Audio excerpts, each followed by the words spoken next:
Assalamualaikum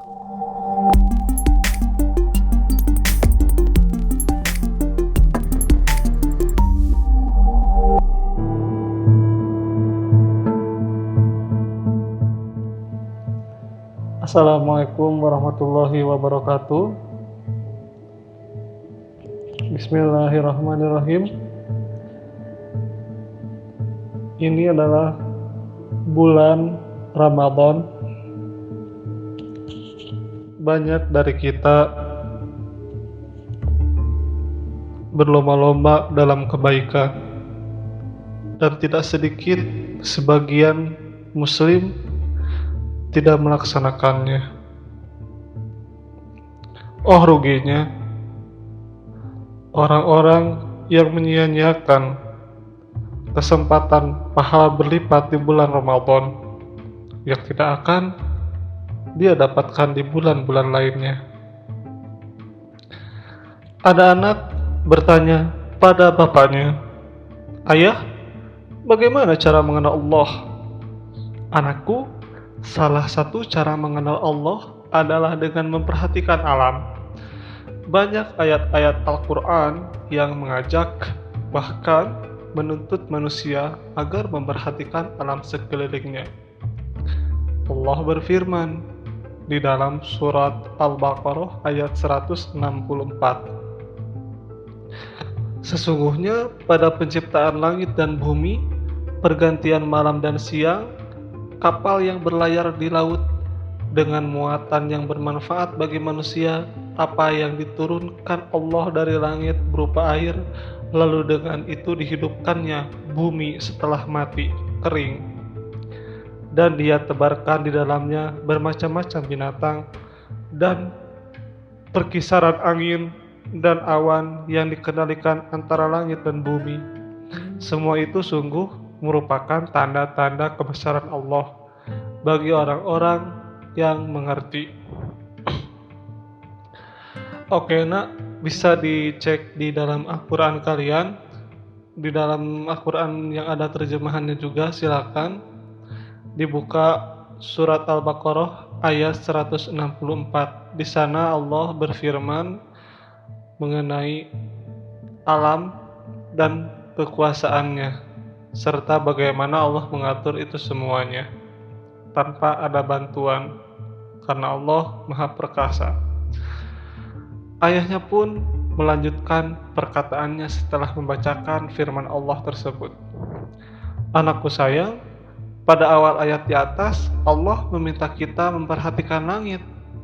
Mengapa? Ayo, mengapa?" Si anak berpikir sejenak. Lalu dia pun berkata, "Aku tidak tahu, ayah." "Kenapa?" Kata ayah, "Sebab langit begitu luar biasa. Ada berlapis-lapis langit yang tak bisa kita lihat. Ada miliaran bintang yang tak bisa kita hitung. Kita merasa bumi kita besar, tapi ketika melihat langit, sadarlah kita bahwa bumi hanya sebesar debu."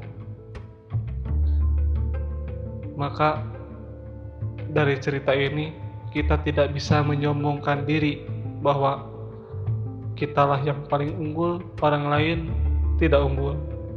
Tidak bisa, karena kita hanyalah butiran debu dibandingkan dengan alam semesta ini. Saking besarnya alam semesta ini, belumlah 1% terkuasai dan diteliti oleh ilmuwan. Belum 1%, masih 0,0. Begitu juga lautan, belum sampai 20%, bahkan 5% pun belum. Saking banyaknya lautan. Untuk itu, bagi penghuni daratan, yaitu manusia, alangkah malunya jika kalian berlaku sombong, merasa diri paling unggul. Dan satu lagi, manusia dari sejak awal penciptaan sampai akhir zaman tidak akan pernah bisa menyaingi teknologi berkekuatan 100%. Teknologi tiada zaman yang menandinginya, tiada lain adalah Sulaiman alaihi salam. Mungkin kita merasa canggih punya Android, mungkin kita merasa canggih punya gadget, laptop, tapi di zaman Nabi Sulaiman lebih dari itu. Mungkin kita merasa bangga punya Apple, mungkin kita merasa unggul mempunyai benda-benda seperti perhiasan. Di zaman Nabi Sulaiman lebih dari itu, 100% kekuatannya, 100% juga kekayaannya. Disitulah kita tidak bisa menyombongkan diri. Sombong hanya dapat dilakukan oleh orang-orang yang yakin dan percaya bahwa dirinya adalah yang paling unggul. Kalaulah menemukan orang yang lebih unggul darinya, sombongnya tidak berlaku. Begitupun dengan makhluk-makhluk Allah lainnya. Tidak bisa dia serta-merta mengaku diri sebagai orang yang paling bisa. Karena itu bertawaduklah.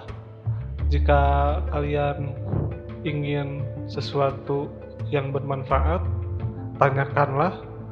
Janganlah sok tahu, janganlah mentang-mentang sekolah, mentang-mentang punya orang tua pintar, kalian menguasai lingkungan kalian tanpa memperhatikan kesalahan, tanpa memperhatikan kekeliruan yang ada pada diri kalian sendiri. Kekeliruan dan kesalahan pada diri dapat dilihat, dapat dikoreksi melalui dalil-dalil Al-Quran, hadis, dan ilmu mantik. Ilmu mantiklah yang dapat mengukur apakah orang ini layak untuk berkata sombong, apakah orang ini layak untuk berbangga diri. Maka belajarlah ilmu mantik untuk mengasah kemampuan berpikir kalian. Itulah yang dapat saya sampaikan pada bagian 1 di awal cerita tentang alam. Wassalamualaikum warahmatullahi wabarakatuh.